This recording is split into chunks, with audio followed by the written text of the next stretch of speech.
Ladies and gentlemen, welcome. I'm your host, CenterStrain01, and I've got some exclusive footage for you of the brand new Assassin's Creed Chronicles China. This is, I'm going to be showing you off the 4th and 5th mission. So I only got a little bit of gameplay to be able to show you guys. This is actually me playing the game.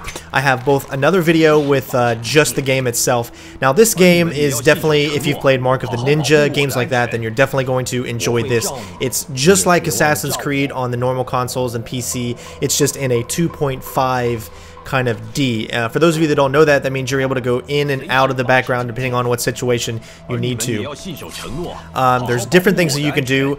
There's different levels of stealth. There's actually 3 different levels. So you can go shadow, you can go assassin, or you can just go full on badass and just kill everybody. So what that means is if you're a shadow, that means you never are being caught, the enemy never sees you, and there's no you can have distractions, but the enemy will never actually know where you are, or the meter will never go up. You can see that the cones here, we use a distraction kind of a thing here, and we're able to get by him. Now, he never actually saw us. Yes, he's alerted after he's been, distracted, but since he's never saw us, by the time that we get up here, we're actually able to get through being a shadow, or what they call a ghost.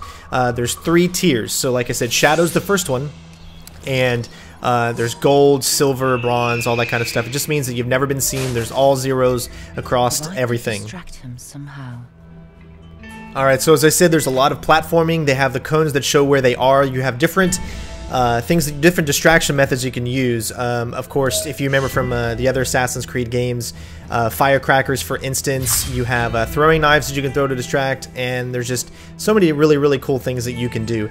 Now, a shadow means that you're not seen, which also means that you do not kill. However, if you're the kind of person that wants to be more of the Panther style, if you've played Splinter Cell Blacklist, then you can actually take out enemies if you don't want to figure a way how to distract them and get by them. As you can see, I killed this guy, was able to take him out, but you're going to notice that now we no longer can get shadow gold.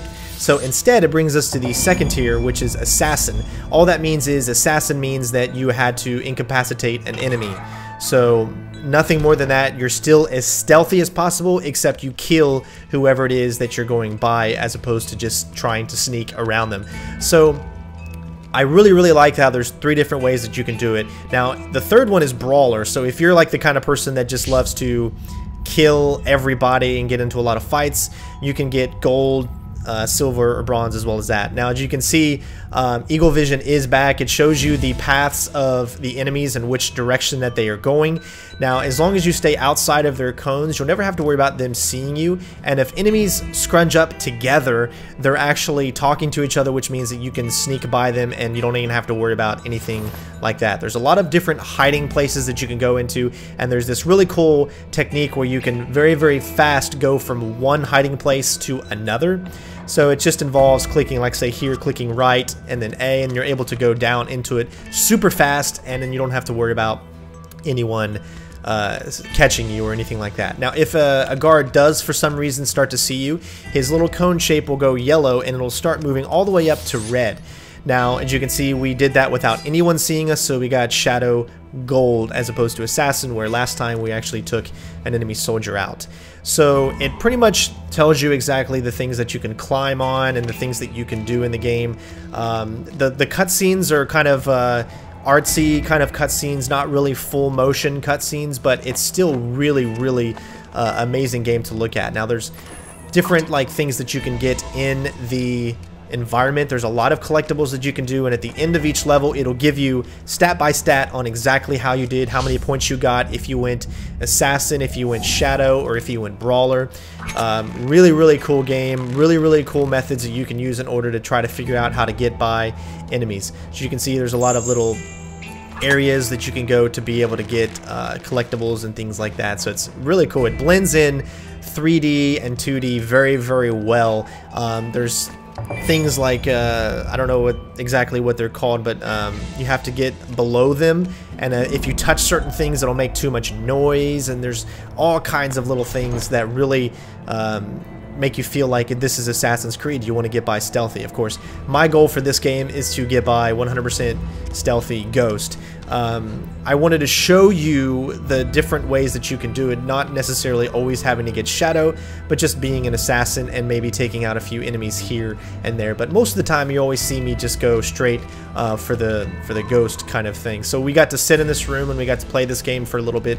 I'm recording the voice afterwards, so again, if you want to see this game without any commentary, I will also have a video of that up so you can just kind of get immersed into the game. This is actually the final part of mission number 4, chapter 4, or whatever. We were allowed to show chapter 4 and 5. Once you get to the end of usually a section, there's always somebody that, most of the time, there's somebody that you need to kill in the very, very end that doesn't count towards your, you know, like your kill meter, your shadow, assassin, or brawler, or whatever. Now, the combat is very fluid as well. If you want to get into the combat, which for me, the whole point of Assassin's Creed is to not get into combat, and they've really, really given you exactly the chance that you need to do that. As you can see, there's a map that shows you where different things are, which is really, really cool. There's also you know, you've got to jump into the bales of hay and all that kind of stuff. I mean, it feels so much like Assassin's Creed, and I really, really enjoyed getting the chance to be able to play this. It really lets you know when the enemies are turning around. You can see the little thing above that soldier's head when he was going to turn around. That means he's about ready to turn around. So it's very easy to understand and figure out. Obviously, another thing comes up on his head when you're in an opportunity to just like land on him and kill him. But of course, we're a shadow in the night, so we're gonna go and do that. So that's obviously the guy that we needed to kill in the very end, and we finished up with a shadow goal. Now there's also secondary objectives that you can do in order to get more points. Now this is chapter 5. Now in this mission, all this is one of those, you remember in Assassin's Creed games where like you had to get from one point to another very, very fast. A lot of scripted things are going on. Things are blowing up around you, but you have to figure out the way to go. This pretty much is what this mission is. Now, before this mission starts, it gives you a tutorial on how to quickly kill someone and continue to go. So that way it's non-stop. So as you can see here, this is more of a mission where you're just trying to go as fast as you can, killing enemies. Now, you'll notice that when you get up behind an enemy right here, there's like a thing there. You can do special moves to kill them really, really fast, which is actually really, really cool. Now, this is obviously the first time that you're going to be able to play an Assassin's Creed game like this on the consoles. And, of course, we've got Assassin's Creed Victory coming out soon after this. This is actually going to be out here in the next couple of weeks. So definitely be looking for my walkthrough on this game, and I will promise to give you guys the stealthiest gameplay that you are going to find on the channel. Now with these missions, it doesn't matter if you're caught, it's just about how fast can you finish the level. So obviously using these techniques, getting the kills in the manner that I'm doing and stuff like that will help you to get a better time, and you're ranked based off of how fast you go. You got to get a certain time in order to get, you know, gold and things like that. It doesn't matter if you're caught, as long as you just continually keep moving. I guess you really wouldn't even have to kill the enemies. However, that will slow you down if you don't do it in the manner that I'm doing it. If you don't use what the game gives you, the way to, there's a specific way to do fast kills. If you don't do those fast kills, then it takes more time, and therefore you might not be able to get as many points as, say, you would normally want. But the environments look great. I love the digital, I love the cutscenes, you know, the art style. Great voiceover work so far. Remember, this is the game is still in progress, so what we played obviously was not a final build of any sorts, but very minimal glitches that I saw even in the build that we got, even in that level that wasn't even finished yet. We got to play a level which is similar to this, but it was in it was not Assassin's Creed China. It was different. I think it was India. And I'm sorry if I'm getting that wrong. It was either India or Egypt, but I just can't remember which one it was. But even in these levels here, there are collectibles that you can get, although I recommend that if you're going to do them, because the collectibles take you down a different path sometimes, and that'll slow your time down. So like when you first play it, go slow, take your time, find out where all the collectibles are, and then you can restart the level, and then you're able to save everything that you need. You're able to save the collectibles. That way you don't have to do it again. But you can see just how fun it is and how quickly that you have to move.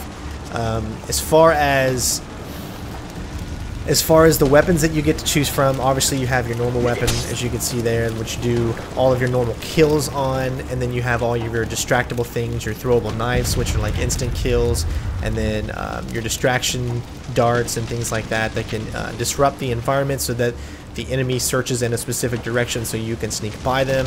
The firecrackers, which disorients an enemy at a specific time, allows you to smoothly go by them without them seeing you. But just remember that if you get caught, if they see you and it goes yellow and it starts to turn red, you're no longer in the shadow. That means that they've seen you once, and therefore for me it would just be like, well, I need to restart, because obviously I want to go without being caught. So in order to do the slides, it's really easy. You just got to press. I played this on the Xbox One. That was the version that they gave us to test out. So it's just LT and then one of the either X or Y, depending on what you want to do. Now you also have another move, which is a jump one. You can press A and then X or Y, and that will allow you to do a different type of very, very fast kill. So I really got to say that I really enjoyed the time that I had with this game. It was really, really fun. As you can see, now we're at the end. I don't know what else to say about it. I had a lot of fun, and of course, thank you to Ubisoft for giving me the chance to play it. And here's a little taste of kind of what the cutscenes will look like. Although I made a purpose not to show really anything else, because I wanted to make sure that you guys don't spoil any of the story, and you get to see it later when my walkthrough actually comes out. So here you will see this the screen that you get at the end of every mission. This one's going to look a little bit different than the normal missions, as this was just a chase mission. So it's always about that synchronization, getting the best. So obviously speedrunner, gold, and I achieved that, so that was really fun. And we only got 6 out of the 8 collectibles that you can do. So guys, thank you so much for watching. I hopefully you enjoyed my coverage of Assassin's Creed Chronicles China, and we will see you on the final version. Peace out, bitches!